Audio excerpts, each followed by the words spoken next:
Professeur, dès lors, qu'est-ce que l'homme? Mais qu'est-ce que l'homme? C'est la grande question. C'est la question des questions, j'ai envie de dire.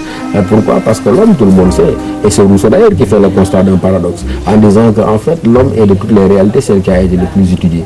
Mais en même temps que l'homme est de toutes les réalités celle qui a été la plus étudiée, Rousseau dit la science de l'homme est la moins avancée de toutes. Pourquoi l'homme est étudié? Pourquoi 1000 sciences tentent de rendre compte de l'homme et aucune de ces sciences ne rend compte suffisamment et pleinement entièrement de ce qu'est l'homme?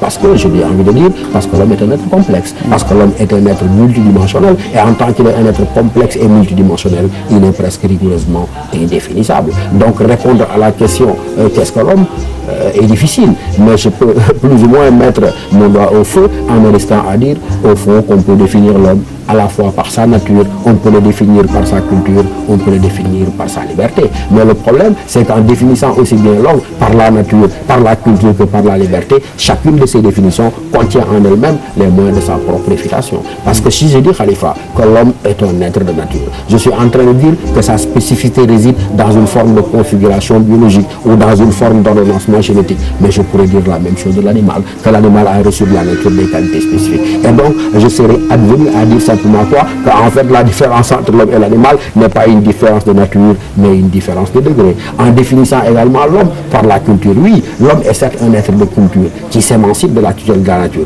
qui fabrique, crée, invente des sciences, des techniques, des arts, de la littérature et je ne sais quoi encore, mais je suis obligé de dire qu'en définissant l'homme par la culture, le grave danger c'est quoi? C'est que je rends impossible l'unité de l'homme en le dissolvant dans la multiplicité et dans la diversité des cultures.